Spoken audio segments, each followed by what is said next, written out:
Record. All right, cool. All right, yeah. So, sorry. As I was saying, my name is Jason Ramirez, and then later we will be joined by David Carr, and this is the Chatbot Workshop presented by AI Club. So, a little bit of a table of contents that we would be going through. The first slide that we'll be talking about is what even is a chatbot. Like everyone throws out the name, but what like is the like technical terms for it? Like what's the behind the scenes for it? And this is David Card. Yeah. Uh, Anyways, the next section we'll be going over is what an API even is and how to call it like successfully for building this chatbot. The next one would be how to set it up in Python, which all majority of you guys should have heard of. If not, it's a pretty basic coding language that you can use that data science is majority prioritized around. And then the next step would be how to retrieve that API from OpenAI's developers website. And then finally, how to customize your own chatbot to make it personal to how you ever you want to make it. And then finally, free range, which will let you guys go ahead and go off on your own to see what you guys can come up with. It doesn't have to be like too technical, but I'll get more into it later on. All right, cool. So I want to start off with what even is a chatbot. So a chatbot is a computer program that uses artificial intelligence to stimulate human-like interaction with people. This would be used or be done by using natural language processing. And what basically this is it's a basically a concept in machine learning where it would use NLU, which is natural language understanding, basically saying, no, the chat bot knows that you're human, knows that you make mistakes, knows that if you say one thing, it can mean another thing by different based on your context. And through that process, it would generate through natural language generation, and it would output a response to you.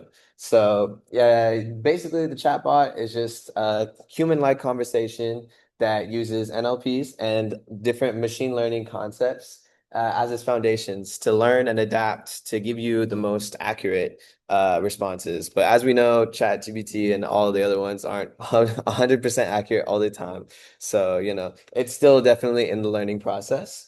But fun fact around them is that they've been around since 1966, before a computer screen was even invented. And they have a variety of use cases but majoritarily be like in IT, majoritarily, but they can be used anywhere throughout. Next, I wanted to talk about what even is an API. So an API is basically just a set defined rules of protocols that allows different programs to communicate with each other. And the best way I can like put it in example would be if you're in a restaurant, you can look at the kitchen menu to see what to order and exactly how you want to order it, I guess. So if you want a steak well done or whatever, you'd have to look to the menu to see how that is done. So while you would be putting in the request, for your food item, the kitchen in the back or your program would be running it and actually compiling it and then pulling back the data or your food and putting it back towards you. So, for example, for like computer science related, the weather app. So, weather app would just basically you would build the main like UI, the main display of the weather app, and then it would call a weather API and then it would pull back the weather data and then it would display it on your app. So in machine learning, this is the basically the bridge between software applications and different MLL models. So nowadays, a lot of machine learning models are wrapped in APIs, so that way different programmers and different people can implement whatever function they want just by calling a machine learning model. So instead of before the machine learning model calling different data to use for their own processing models, they are now, having these machine learning models be called on for other programmers to use. So it's especially a good thing for us as of right now as like junior level or like sorry, entry level programmers, since it takes a lot of the different very complex machine learning models and compiles it into a just a simple call that we can make. And it will makes it a hell of a lot easier for us. So that way we don't stress about building that all from our own. We can just do one simple call and it will have that function defined for us already. So now moving on to the different IDEs that you guys can use to set this chatbot up. The mo number one most common IDE would be VS Code. It's used by a bunch of industry specialists. The only thing that about this one is if you guys don't already have it pre-downloaded, you would have to download it to your computer. So I know that can take some time. So if you guys don't want to do that, that's totally okay. Another one is a free online Python IDE called Replit. It's free to use. All you have to do is create an account, and then you can collaborate on different projects with different people as well. That's what I used a lot throughout my computer science track. I used it to collaborate on different projects from 174 or like intro programming classes to like newer and beginners. And then, but the main one that I'd like to like promote to you guys today is Google Colab. It's great for data science and it's free to use online as long as you have a Google account. And the reason why I definitely recommend this one is because it comes pre-downloaded with a lot of libraries that you would need for like AI and data science in general. But especially for today, we are going to be needing to download OpenAI or so you will be needing to download that library. If you don't want to do that, I suggest just going through Google Colab and then you can code yourself away. And it'll be a lot easier. I tried doing it through through the terminal and VS Code and trying downloading everything. It was very much a pain. So either way works, but simplistic is probably best to use Colab. So what I want to talk about now is steps to retrieve OpenAI's API. So if you guys can go to your search or go to Google basically and search platform.openai. It will prompt you to a developers page, basically, where all you have to do is create an account through OpenAI, and you can get yourself a free API call. So once you guys majority have done that, just let me know over Zoom too as well, and also in person. If you guys do need any help with the setup, me and David are available to help out. But just let us know, and then we'll see. We'll continue to the next step from there once you guys have all done that. If you guys don't want to do it and you guys want to opt out and just learn about the process, that's totally okay too. But I'll give some time for those that actually do want to start like coding here. All right. So now I will be handing it off to David, where he will be going through a step by step on through VS Code. But Google Colab also works as well. So either one, and yeah, we will be creating this little thing right there. Let me zoom in a little bit. This is the one that I had prepared. So basically, same thing as David. You start off by importing OS, which is the file system reading. You'd import from OpenAI, import OpenAI. I did the previous step before where I went to the developers page and then I grabbed the API key. And then basically all I did was I created a client, which is basically what you are in this instance. So your client and you would be borrowing from OpenAI. You'd create your API key. And then in order to do that, all you'd have to do is just do os.environ, which is basically what David was talking about. You create your own environment. Then you click get or dot get and then OpenAI key. This is the important part that makes it free. So when you're actually creating the chatbot, you would be borrowing like a free version of it. So you wouldn't be getting exactly like chat GPT like from itself, but you'd be getting a mini model, which is what I put here. So, but I'll go into that right now. So then you create a function called chat with GPT. Then you would give it a parameter of prompt. And once you do that, you would create a response variable, which is basically how it's calling GPT's like API. And it would basically get your response back. You create that equal to dot client, which is what we defined previously over here, and then dot responses, which is the thing that GPT creates to get that, and then dot create, and then this is where you would create you'd create this, which would basically define the model, the instructions, which is how you customize it yourself. And that right there, that should all be in OpenAI. So if you guys look at the OpenAI, like when you guys get your key in that website, it should give you guys that for free because you don't actually have to type that out or figure that out yourself. You can just get that like that information free. And same thing goes for OpenGemini. That's why that for beginning like thing, this right here, is really important because it just basically like tells the code what model you're using, if it's free, right? Or whatever the heck. Because you have to really look for specific ones. And if you have to find like a free version, then you have to go back to like 3.0 and update that and put in the drivers for that, basically. But that's what that code line of code is for, the definition.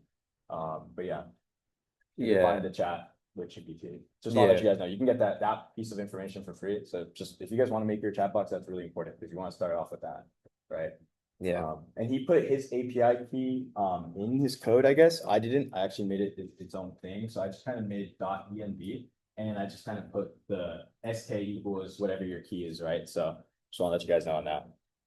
But yeah, but basically then after that I would define the instructions. So this is what I would be giving GPT to actually give back a response as. That's how I was saying you guys can customize it. You guys can make that whatever you want. It can be like a math teacher, you can be whatever.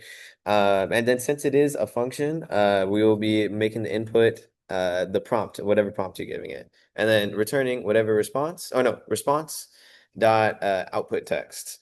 It's kind of important for these two because this one is response is with the S, and then this one is response. That took me an hour to figure out when I was trying to make that last night. So I want to make that a little clear. And then if you're kind of new to Python, the if name dot or if name is equal to main is just basically just running a main function. You can do that to I guess like get like clear some file discrepancies, but you don't have to. But once you do that, you create a loop of while true. Your user input, which is you, and then if user input dot lower, which is basically saying in all lowercase, is in one of these options, whether that be quit, exit, buy, it breaks the loop. If not, then it prompts a response from the function that we just created, and it will get that with whatever you would input right here. So then after that, it would be print chatbot, and then the chatbot's response. And So make sure you also activate the code too, because you want to make sure you back activate the environment by using source. So you kind of skimmed over that, but like source user JSON, make sure you just type this in real quick and then activate your environment. yeah, I already did on the Okay, side, you did. but yeah, yeah. But basically what he was going over before, where you had to create your own environment. After you create that, I basically imported which I can show right now. I imported OpenAI, wrong one. How to chatbot. There we go.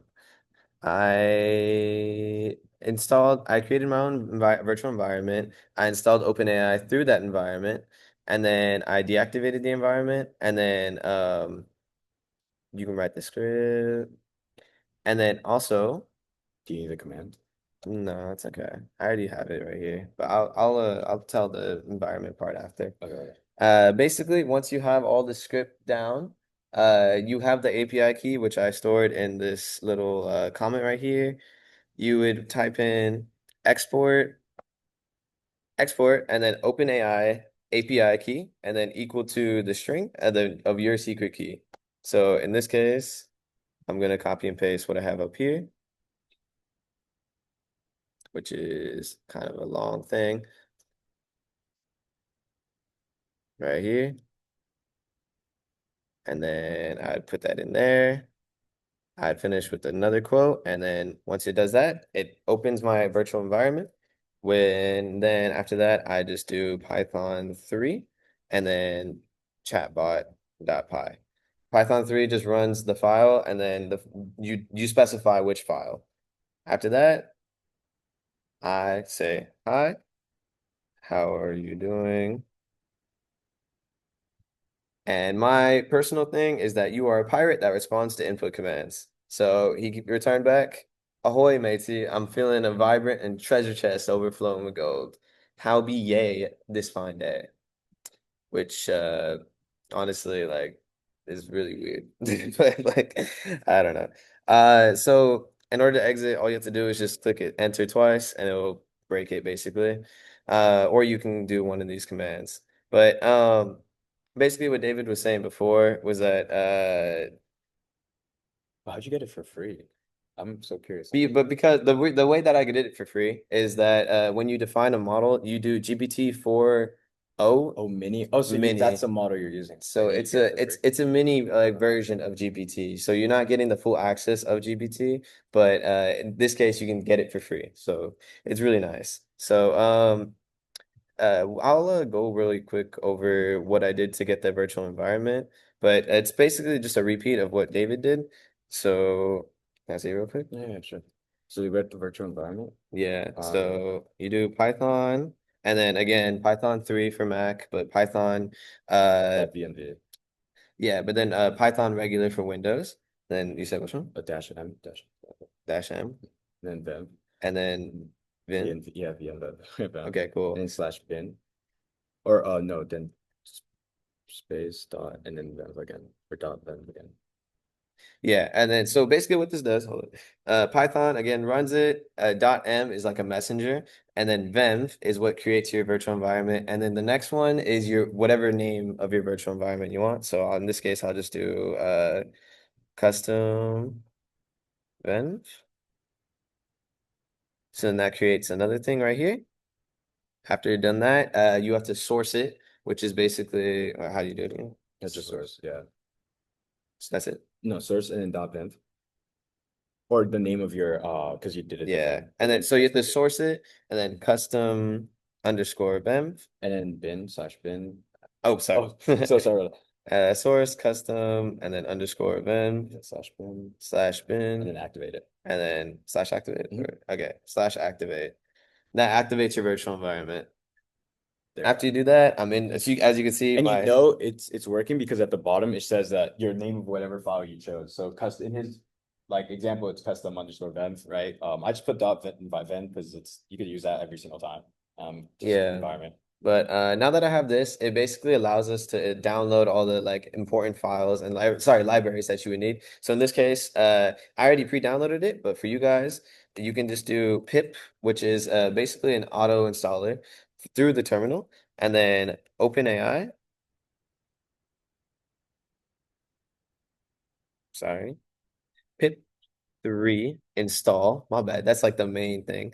OpenAI. And it'll run through it for you. It will install all the libraries that you would need, and then that way you can just instead of going through the hassle of trying to figure out like, well, where to go here, where to go there, it just installs it into this virtual environment. Now that it's installed, you can just click or just type deactivate. You're out of the environment now. And then since I already pre-downloaded it, it's already there. But if for you guys, this would turn from white to green. It would allow you to actually access all this stuff. And then again, you retrieved the key from the developer's website and then you type this script, which is your client. You do your you keep this open AI. You don't do like your actual key, but as long as you have this, it's a completely free version that you can do. And you can also customize it. So let's say like I want to do it as, I don't know, let's say a really boring, got anything? A really boring. I don't know. Mickey Sure, Mouse. Mickey Mouse. And then click that. In order to run it, all you would have to do would Activate. be you would have to again export and then open AI API, all caps, and then key, and then copy paste your key with a string surrounding it, and then you just do Python 3, and then your name, chatbot.py, and hello, and it will do whatever. I guess GPT Mini doesn't really like Mickey Mouse. Yeah, it can't So really like tell what it is. yeah, so basically, this is the basic setup that I created for it and that you guys can copy. I will be copy and pasting this file in the Discord, and so that you guys can all have open access to that in case you guys don't go through it. And I'm gonna give you guys Uh, the Gemini version too. That should work. It's the same thing, literally the same thing he did. Even the keys is the same thing, just a different import from and just a different client. But I would say Gemini is pretty good just because it's free overall. Like, I mean, you could use a lower version, but Gemini's is more updated, I guess. That I didn't know 4.0 mini worked. So actually, this is a really good one too. But you guys get to customize it however you want, change it up here with instructions. And you guys can also add your own line of code where it like you can make it way more specific where you can add files to it. And then once you add files to it, it now knows that information and will go based off whatever you need. So like homework and stuff like that, without it like restricting information. yeah, yeah. But yeah, this is basically it. Anybody have any questions so far? I know that was kind of complicated going through the first half and then trying to go through the second half. But basically, all we were trying to explain is that the first half is like you can also use Gemini. For that, it's a little more complex of a like setup.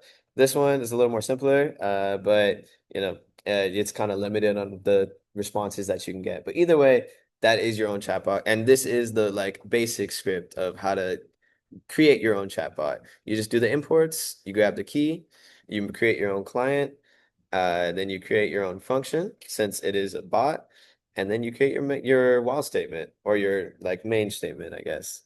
So if no one has any questions, we're gonna move on to the next slide. Yes. Okay, so you do the API key within the terminal itself. So if you're using Google Colab, terminal is on the right side, but if you're using VS Code, all you have to do is click on the very top. It's this very thing, click terminal right next to run, click new terminal, and then it should be able to pop up for you. And then all you'd have to do is the export OpenAI key, API, sorry, key, and then equals string, and then copy and paste your key. And then that's basically how you activate it. So yeah. Mm-hmm. Yeah. Any other questions so far? You just need an account for Gemini. I bel Don't worry about Gemini because I he's not getting any keys from it. The same way we got a key from usually honestly I think it's probably down right now because usually the same way you got a key from OpenAI. So you just go here, create a key, right? And you don't want to show anyone this key. He already used his up, right? yeah, So there you go. it'll show up like right here. It'll give it to you, copy and paste it, put it in your notes, and then basically you just want to just put it in just like he said. You want to just put it in like this. So export OpenAI key. I did it differently than he did because you could just do this and it puts it right into it. So it means it works automatically. You're good. Like you're good right after that. I made it a whole separate file so that it like registered for this, which was now that I think about it is not that smart. But yeah. So this is literally like this is all you need. So once you like make a directory, so if you guys are stuck like making a file and stuff, like make sure you guys know how to use terminal and like so let's go. Yeah, just okay. Okay. So let's do what Jason just did, right? So like CD everything. So like let's just reset. So this is just like start fresh new, right? CD and then make directory. So what was Jason's called? Okay, he called it chatbot py. So you would make chatbot py, right? Py. Let's just get rid of that because you already made it. So let's just CD to that. So basically that's gonna take us straight to his file.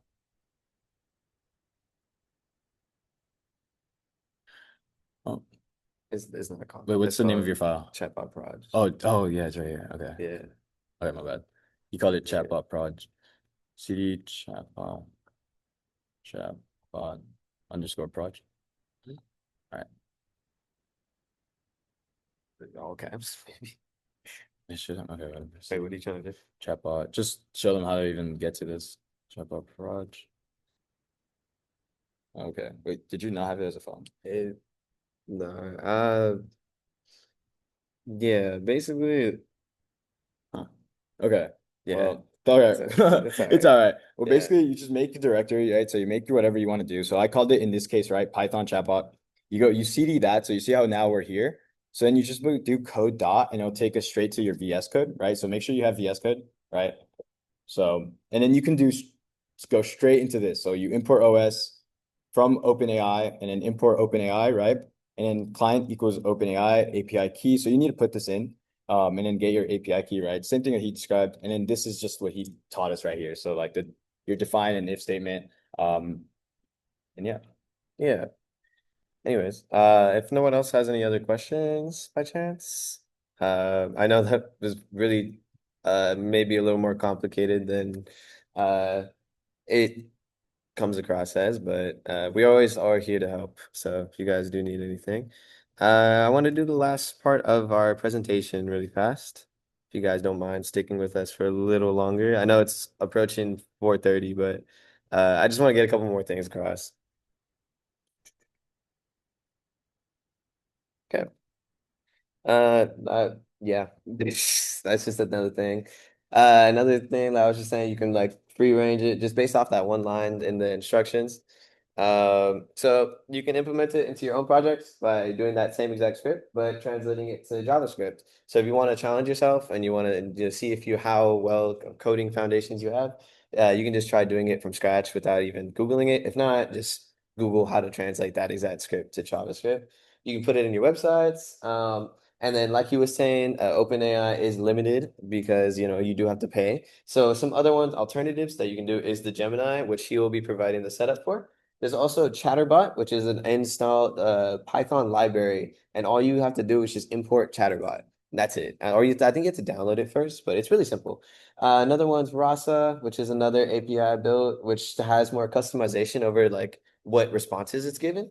BotPress, which is a visual one that you can use. It helps set up like UI and like different like I guess apps you can do for it.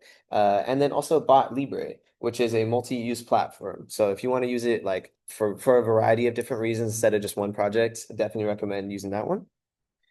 And then some announcements that I really do want to make and emphasize is that if you guys haven't joined the Discord, I did make the announcement. Oh, I'm gonna go over here for the Zoom. I did make an announcement for our DataCon, or not our DataCon, but it is a DataCon being hosted on Cal State Long Beach. We are in the process of trying to get 10 members sponsored to go. It is a normal $50 entrance fee, but it does provide like a variety of guest speakers from like data science specialists, machine learning engineers and a bunch of different people from the industry. So if you guys are interested in attending, it is November. I know it's very small right now, but it is November 10th, or sorry, November 8th, which is a Saturday, anytime from 8 o'clock in the morning to 5 o'clock at night. You'd get to like hear from different people, network with different people, and overall like hear more about the industry. So if you guys are interested, go to our announcements in our Discord and you can fill out the interest form and we will be selecting 10 people to come with us for free instead of paying that $50. And then the next one is that our next GBM would be next Monday, October 20th. We're going to try to keep that one more lax since we do know that people are coming up on midterms and everything. So I'm going to try to host a AI X study, which is just basically us coming in, maybe working on a couple projects together and just getting our work done overall. But thank you guys so much for your attention. I hope you guys learned at least one thing from today. And we'll be posting everything in the Discord if in case you guys like missed something or do need help at all. And then again, we are here to help. So Yeah. feel free to reach out. But thank you guys in the Zoom for joining us. I will be concluding the meeting. So thank you guys so much. I appreciate it.